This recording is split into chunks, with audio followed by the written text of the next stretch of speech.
Onde está Pedro, aí está a igreja. Aí você diz assim, padre, então quer dizer que tudo o que o Papa diz é verdade? Não.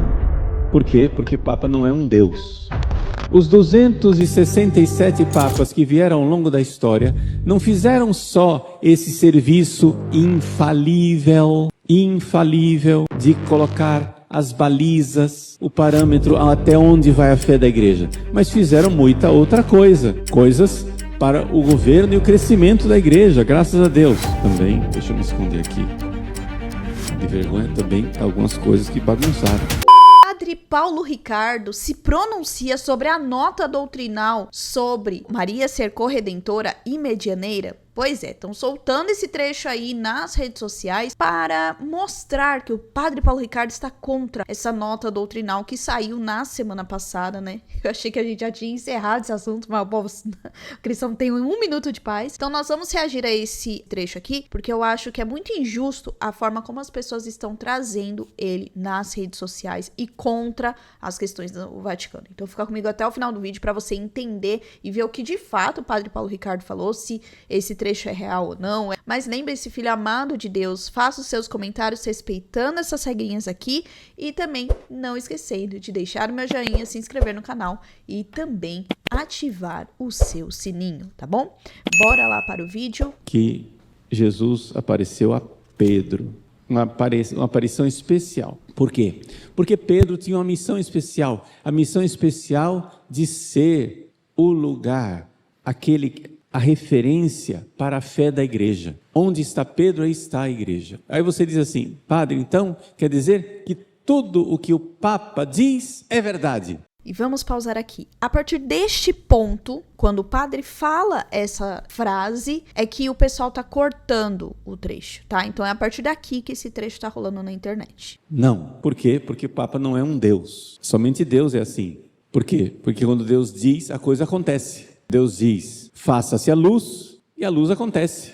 Nenhum ser humano tem esse poder de dizer faça-se a luz. Mas o poder que foi dado a Pedro e aos apóstolos, o poder que foi dado a Pedro e aos papas, é o poder de edificar a igreja. Sobre esta fé edificarei a minha igreja. Então, quando você vai construir uma igreja como essa aqui, por exemplo, o que é que se faz por primeiro? Se fazem os fundamentos e depois vão se erguendo as colunas, não é isso? Antes de pôr parede, antes de pôr piso, antes de pôr o teto, você tem os fundamentos e as colunas. É assim que se edifica a igreja. Então a igreja, ao longo desses 2000 anos, a igreja foi esclarecendo aos fiéis a fé. Então a função especialíssima do Papa, a função especial do Papa é a seguinte, vamos fazer uma comparação para você entender. Imaginemos a igreja de Cristo como um templo. Nós estamos hoje celebrando a festa da dedicação de um templo, de uma catedral, a Catedral de Roma, São João de Latrão. Então imaginem como é que se edifica essa catedral, não é? Tem os fundamentos que traçam o perímetro da igreja. Ah, não, vamos construir aqui assim, ó. Ah, mas e se eu passar para lá? Aí você saiu da igreja. Então, a primeira coisa que um Papa faz é descrever os limites da igreja. E ao longo dos séculos, são 267 papas, os papas foram prestando esse serviço caridoso, esse serviço bondoso, de colocar o limite da igreja. Chega a dizer, ó, até aqui é a igreja católica. Se você começar, puser o pezinho lá para fora, isso aí é heresia, isso aí está fora da igreja. Não é a nossa fé. Então os papas foram esclarecendo, ó, muito bem, Jesus é Deus e homem, existe uma Santíssima Trindade, Pai, Filho e Espírito Santo, três Deus, um só Deus em 3 pessoas distintas, né? Não são 3 deuses, é um só Deus, 3 pessoas. Jesus, natureza humana, natureza divina, perfeitamente Deus, perfeitamente homem, uma só. Vale só lembrar que tudo isso que o Padre Paulo está falando, nós como católicos já sabemos, mas tem muitas pessoas que deturpam. Aliás, todos os vídeos que a gente fez em relação a protestantismo, enfim, as pessoas deturpam muito. O Papa não é um Deus, e aqui o que ele está dizendo são os dogmas, ou seja, as verdades de fé que Deus vai revelando e nós, como igreja, né, a igreja, vai compreendendo. Então aí ele coloca que é isso, ele está desenhando aí o que é o que são os dogmas, né? Que são esses alicerces. A pessoa. Foram estabelecendo as coisas. A Virgem Maria é imaculada, a Virgem Maria subiu aos céus. Essas coisas todas foram limites que os papas foram escrevendo nos concílios ecumênicos, nas declarações infalíveis, foi dizendo, para que... Isso é uma caridade, gente, porque se para sermos salvos nós precisamos estar na fé da igreja, como que eu sei qual é a fé da igreja? Os papas caridosamente, o magistério da igreja, as cátedras dos bispos espalhados pelo mundo inteiro, mas principalmente a cátedra de Roma, a cátedra de Pedro, o Santo Padre, o Papa, foi dizendo, olha, aqui, até aqui a fé, foram as definições. E em cima desses fundamentos foram construídas as colunas, o edifício, e é isso que vai edificando a nossa fé, edificando a nossa alma, vai construindo a igreja de Cristo sobre a terra. Agora, você entender a comparação. Isso quer dizer que essa é a única coisa que um Papa faz? Não. O Papa mora dentro desta igreja, digamos assim. Se você constrói um edifício e você põe o perímetro, né, as paredes, que diz até aqui, vai daqui para lá, está fora de casa. Mas você também mora dentro da casa. Então, os papas fazem muitas outras coisas além disso.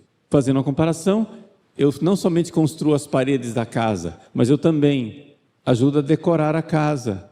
Esse armário aqui está velho, vende, vamos pôr um armário novo. Aí, não, aqui está ficando bagunçado, vamos pôr ordem nisso daqui. Então, os 267 papas que vieram ao longo da história não fizeram só esse serviço infalível de colocar as balizas, o parâmetro até onde vai a fé da igreja, mas fizeram muita outra coisa, coisas para o governo e o crescimento da igreja, graças a Deus. Também, deixa eu me esconder aqui, de vergonha, também algumas coisas que bagunçaram, porque não houve somente a pessoa que mora dentro da casa, não só arruma a casa e decora a casa, ela também às vezes bagunça a casa. Que isso, padre? Sim, a própria basílica que nós hoje celebramos, ela é um atestado disso. A Catedral do Papa que está lá em Roma hoje, São João Latrão, já é a 4ª basílica de Latrão construída. Só um adendo aqui. Esse trecho em que o padre Paulo Ricardo fala de exemplos que houveram bagunças dentro da igreja, mesmo com a questão do ser papa, não está rolando nos cortes, tá? Então, nesse trecho aí, que vai até o 55.8, ele aborda, dá o exemplo da Basílica de Latrão, que sofreu aí com os terremotos, com os ataques dos bárbaros também que invadiram, mas que sempre foi reconstruído, enfim. Logo depois, né, ele vai contando um pouco mais da história da igreja, ele fala... No minuto 58:03, que eu vou colocar aqui, para vocês verem, ele fala sobre o Concílio Vaticano II. Isso não está sendo compartilhado. A história recente, depois do Concílio Vaticano II, surgiu uma lorota dentro da igreja, uma conversa fiada, em que se começou a repetir que, não, isso aí que você está dizendo, isso aí, a igreja acreditava antigamente, agora não acredita mais. Agora com o Vaticano II mudou a fé. Gente, o Vaticano II não mudou a fé. Como, padre? Vamos voltar rapidinho aqui, padre. Só um minuto. Vamos voltar, porque tem gente que precisa ouvir. Porque usam o padre Paulo Ricardo para contestar e falar que o Vaticano II mudou a fé. Como é que é, padre? Uma lorota dentro da igreja. Uma conversa fiada em que se começou a repetir que, não, isso aí que você está dizendo, isso aí... A igreja acreditava antigamente, agora não acredita mais. Agora com o Vaticano II mudou a fé. Gente, o Vaticano II não mudou a fé. A nossa fé é a fé de sempre, a fé de Cristo, é a fé dos apóstolos. Um concílio não pode mudar a fé. Um papa não pode mudar a fé. As pessoas têm essa ideia estranha de que um papa pode, né, que a chave que o Papa tem é onipotente. O Papa, se 2000 anos de igreja, a igreja acreditou que Nossa Senhora é imaculada, de repente um Papa pode girar a chave e dizer não é mais imaculada. Gente, isso não existe, isso é maluquice. As pessoas não entendem o que é um Papa. O Papa é um servo, é o servo dos servos de Deus que presta esse serviço de caridade, de colocar as balizas da nossa fé nas declarações infalíveis, ex-cátedra, com os concílios ecumênicos. Então ele vai colocando a baliza. Essa é a maravilha daquilo que os papas fizeram. Não existe mudança da fé. Então as pessoas colocaram na cabeça, o Concílio Vaticano II mudou tudo. Agora a gente não crê mais nessas coisas aqui. Papa João Paulo II, vendo essa confusão, o que ele fez? Chamou o cardeal Josef Ratzinger. Eu estava lá em Roma naquela época, eu era padre jovem, e então ele publicou o Catecismo da Igreja Católica. O Catecismo da Igreja Católica foi um golpe tremendo naqueles que diziam que o Vaticano II cria em outras coisas. Ainda está sendo um golpe, né? Depois desse ponto, o padre Paulo Ricardo vai falar sobre a questão de ordenação de mulheres, que São João Paulo II já falou sobre essa questão, explica mais um pouco sobre a questão das diaconisas, né, que está sendo feito esse estudo aí. Então, ele vai do 58 até 1h07, mais ou menos, para ele começar a falar da parte em que juntaram aí os trechos. Então, até 1h07, mais ou menos, que é quando ele fala sobre a recente declaração, que é o que o pessoal está usando. Então, foi até aquele ponto em que excluiu a parte do Concílio Vaticano II, também da questão do catecismo e também da questão da ordenação das mulheres, para este trecho aqui. Que são definidas e definitivas. A igreja não vai voltar atrás dizendo que Nossa Senhora não subiu aos céus. A igreja não vai voltar atrás. Até mesmo a recente declaração, na verdade foi uma nota doutrinal do Dicastério para a Doutrina da Fé, que falou dos títulos de Nossa Senhora como corredentora e medianeira de todas as graças. Aquilo não foi uma declaração e uma definição da igreja. Se vocês forem ler bem a nota diz o seguinte: não, o que as pessoas dizem quando dizem que Nossa Senhora é medianeira e corredentora é correto. Só que são dois termos que principalmente entre os protestantes. Prestem atenção no que ele falou, que o pessoal o povo não lê, né, e não ouve direito. O padre Paulo diz que são dois termos que principalmente entre os protestantes. Principalmente. Não quer dizer que é única e exclusivamente em relação aos protestantes, porque a gente está recebendo comentários lá nos vídeos de pessoas católicas que falam exatamente sobre essa confusão que o documento falou. Ou seja, eles estão provando aquilo que o documento falou. Então é principalmente entre, mas não são os únicos que fazem essa confusão, não é? Cria confusão e por ecumenismo deveríamos evitar esses títulos. Isso é falado no final da apresentação do documento e nós já falamos também sobre essa questão. Então, o padre Paulo Ricardo aqui não está criticando nada, ele só falou aquilo que está no documento. Isso é uma opinião teológica que foi dada pela doutrina da fé. Não é uma definição. Você pode continuar discordando. O próprio documento coloca isso muito claramente. É uma questão, é um juízo prudencial. Mas aí nós podemos sentar e discutir. Mas escuta, a congregação da doutrina da fé, ela foi instituída pelo Papa para dar juízos prudenciais e pastorais ou para esclarecer onde é que está a fé? E aí as pessoas discutem, essa é a discussão que está na internet, nos jornais, no mundo, nas academias teológicas. As pessoas estão dialogando civilizadamente, espero. Não estão, padre. Nem os católicos, nem os protestantes. Pelo contrário, ainda estão usando de forma errada.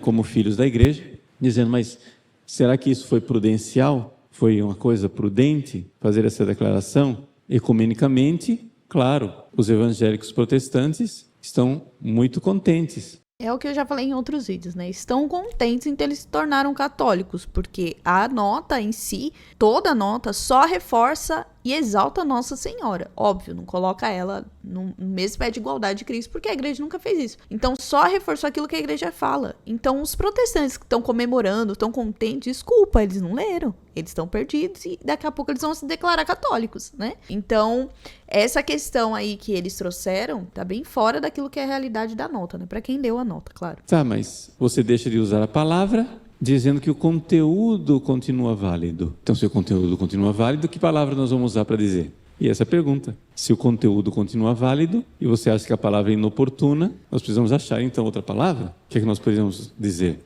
Que diga melhor, que descreva melhor a participação de Nossa Senhora na redenção e que descreva a participação de Nossa Senhora, não é, na distribuição das graças. Que palavras podemos usar? Pronto. Isso daí, gente, é totalmente, tranquilamente dialogável dentro da igreja, porque não foi uma definição. é dialogável.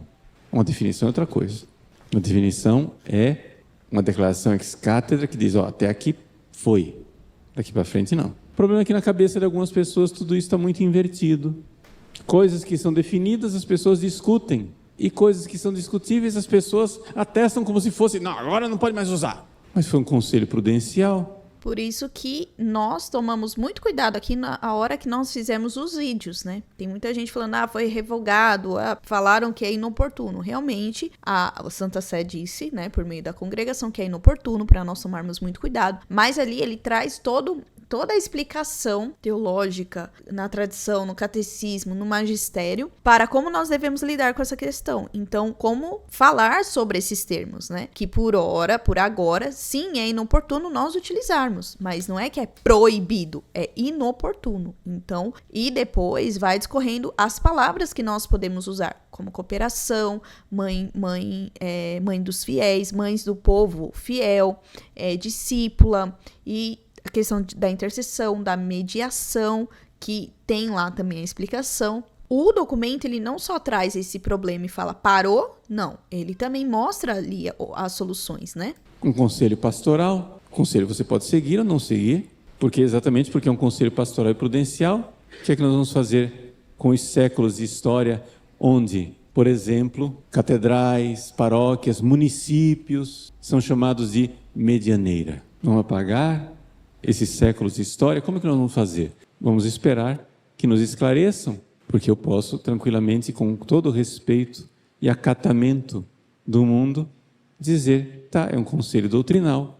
Esse conselho precisa ser melhor ilustrado. Por exemplo, séculos e séculos de doutores da igreja, teólogos e papas chamando Nossa Senhora de medianeira e corredentora. Num parágrafo 17 da nota, está tudo ali resumido, mas não respondido. O que é que nós fazemos com esses séculos? Foi uma decisão que nós respeitamos, porque vem de um dicastério ligado ao Papa. E a gente não pode tratar isso com sarcasmo, com falta de respeito, não. Nós devemos receber com acatamento, Mas podemos também dizer que essa nota precisa ser melhor esclarecida, porque nos deixou perplexos. O que é perplexidade? É quando você vê que séculos diziam uma coisa, de repente tem uma coisa aqui que parece que não funciona. Então, cabe à autoridade magisterial responder a essas nossas dúvidas. E aqui um ponto. Realmente, no ponto 17, fala sobre essas questões, de forma muito resumida, óbvio, né? Porque é muita coisa, mas fala. Depois, também, nos outros pontos, traz sobre isso, porque é a parte da corredentora e depois da mediação. Mas, ao final, o documento vai orientando. Não tem essa orientação que eu me lembro aqui, em questão das igrejas que se chamavam, mas é o que o padre Paulo Ricardo falou, não revogou, não proibiu de utilizar, ou por exemplo, o nome que se utilizava antes vai ser tirado das igrejas, não foi isso, mas de que é preciso trazer a reflexão, eu falei isso nos vários vídeos, né, que a gente fez, e também utilizar outros termos que ficam mais claros para as pessoas. Ju, mas se eu usar, eu vou estar indo contra o Vaticano? A ideia é que você não utilize, exceto se você utilizar e souber explicar, souber colocar ela no contexto. Se você não souber colocar ela no contexto, melhor você não usar, porque senão você vai se embananar na hora de explicar, né? Então, como essas duas palavras têm uma carga muito grande de inúmeras reflexões, questões teológicas, é melhor tomar cuidado. Vai pelo que é mais simples, que aí tem gente que entende, né? Porque senão você acaba deturpando essa questão. Então, esse é o único ponto que eu discordei do padre Paulo Ricardo, em questão de perplexidade. A gente fica realmente perplexo quando a gente vê as manchetes, quando a gente vê certos comentários, mas quando a gente lê a nota doutrinal, não. E quando nós temos padres que orientam, que falam, bispos, arcebispos, cardeais, aí nós não ficamos perplexos. Eu, de verdade, eu gostei muito da nota e me ajudou ainda mais a reforçar a questão da veneração e da devoção em relação a Nossa Senhora. Depois disso, o padre Paulo Ricardo vai aí reforçar essa questão da importância de tirar as dúvidas de forma respeitosa, e nós sempre falamos aqui, você pode ter dúvida, pode não concordar, você pode discordar, óbvio, mas sem faltar com o respeito. E ser muito sincero, olha, eu acho que aqui tá meio errado. Por que não falou dessa forma? Ou por que Assim, existe uma forma de falar, gente. E se eu não tenho dúvida, ou se o dicasteiro não vier esclarecer a nota, será que não é bom eu pegar a nota e estudar? Porque eu vi muita gente que de um dia pro outro já tava metendo pau na nota. Você vai ler e reler, não é aquilo que a pessoa tá falando. Então, esses documentos, eles levam um tempo pra você ler, pra você meditar, pra você entender como vai aplicar isso. Por isso que é um conselho pastoral, doutrinal e vem a questão teológica. Nós temos que tomar muito cuidado em relação a isso. E aí, vem um ponto que o pessoal não está compartilhando, e aí vamos já pro final deste vídeo, que é quando o padre Paulo Ricardo orienta sobre o cuidado que nós temos que ter quando nós vamos fazer essas perguntas, né, que é lá mais ou menos no ponto 1h15 que nós vamos ver aqui. Então a igreja faz coisas prudenciais e oportunas, mas às vezes faz coisas que a gente pode julgar que pastoralmente foi inoportuno, mas que nós respeitamos. Estou dizendo isso daqui para que tenha um basta para toda falta de respeito que as pessoas têm manifestado para com o dicastério da doutrina da fé e para com o seu prefeito, o cardeal Fernandes. Só um ponto aqui, gente. Tudo que envolve o cardeal do Victor Manuel Fernandes, o pessoal trata com desrespeito. São pouquíssimos que a gente vê tratar com respeito quando é para tirar dúvidas ou para contestar alguma coisa. Sempre, qualquer coisa que você fale, a congregação colocou alguma coisa, pronto. Mesmo que seja algo muito claro, tem vários outros documentos lá que nem saíram na internet, que não é divulgado, mas tudo aquilo que tem essas dúvidas ou que gera essas questões, o pessoal começa a meter o pau no cardeal Dom Manuel Victor Fernandes. Eu particularmente não gosto dele, mas não é porque eu não gosto dele, não concordo com coisas que ele fez lá atrás, que eu vou ficar toda hora puxando esse negócio do passado dele. Por quê? Porque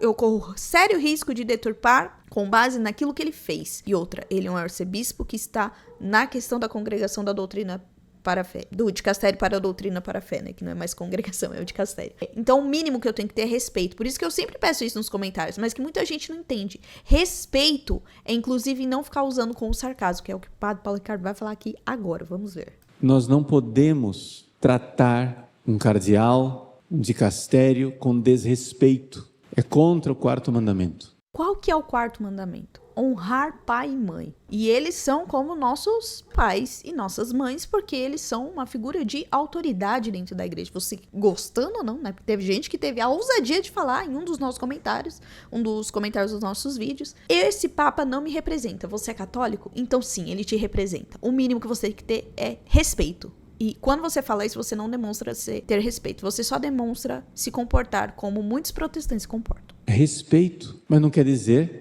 que tudo que aquela pessoa faz é infalível e não pode ser melhorado. É até mesmo um dever filial nosso, respeitosamente, dizer aos nossos superiores as nossas necessidades. O Código de Direito Canônico diz isso. Nós respeitosamente precisamos dizer: tá, o senhor disse isso, mas o senhor pode esclarecer melhor esse ponto. E a gente espera o esclarecimento. O problema é que isso não é feito. Normalmente se joga na internet do jeito que eu quero, do jeito que eu acho, só beira o desrespeito, e aí vem os problemas que surgem aí e os tratamentos errados, inclusive vindo de pessoas de fora, porque já que eu sou de dentro da igreja e eu tô metendo pau no cardeal e no papa, os de fora também pode. Se eu tô maltratando, eu também posso, se eles estão maltratando, eu também posso maltratar. Então eu trouxe esse vídeo aqui por 2 pontos. O primeiro ponto que eu sempre falo pra vocês: viu um corte, a gente vai atrás da informação, porque fizeram cortes e colocaram uma parte na outra e simplesmente usaram como quiserem. As pessoas, óbvio que estão entendendo que o padre Paulo Ricardo veio se pronunciar, é assim que o pessoal tá falando, veio se pronunciar contra a nota doutrinal. Não é isso, está dentro de uma homilia, onde ele trouxe toda uma reflexão. E ainda advertiu para as nossas posturas, para que elas estejam dentro daquilo que manda a Santa Igreja. E também, um outro ponto que nós temos que trazer aqui: pronto, o padre Paulo Ricardo se pronunciou. Mas quem é que você tem que ouvir? Quando a igreja fala é o seu padre favorito, o seu bispo favorito, ou você pegar todas as situações e entender, olha, isso tá certo, isso não tá, exatamente como o padre Paulo Ricardo falou, exatamente como ele deu exemplo. Porque eu tô vendo muita gente se basear naquilo que um padre fala, que um bispo fala, mas o que a Santa Sé fala, não, eles nem sabem o que estão falando, eles só estão falando bobeira, eles só falam besteira. Então, assim, é por isso que a gente recebeu um monte de comentários de protestantes, assim, esculachando a nossa igreja. E é ridículo, por quê? Porque a gente tá dando munição. Então, se você não quer que os protestantes entendam errado os dogmas marianos, todos os outros dogmas da Santa Igreja e a Santa Igreja, então começa a tratar direito a igreja que você segue. Porque, assim, tá bem feio, muito feio o que tá acontecendo. Isso aconteceu muito no papado de Francisco. E, pelo jeito, não vai mudar em relação ao Papa Leão XIV. É que agora só ligam a Dom Victor Manuel Fernandes, né? Mas logo vão começar a atacar o Papa Leão XIV. Porque eu não tenho dúvida que quando começam a fazer com o Papa, fazem com outro também. E aí, você viu esse trecho rolando na internet? Você sabia que foi uma homilia, inclusive com puxão de orelha? Deixa aqui nos comentários, mas seguindo sempre essas regrinhas, não esquece também de deixar o meu joinha neste vídeo, se inscrever no canal e ativar o seu sininho. Continuemos aí pedindo a intercessão de Nossa Senhora para que ela interceda por toda essa situação aí e também para que os ânimos sejam acalmados por meio do Espírito Santo. Então é isso, até o próximo vídeo esclarecedor, né, contra esses cortes aí inapropriados. Tchau!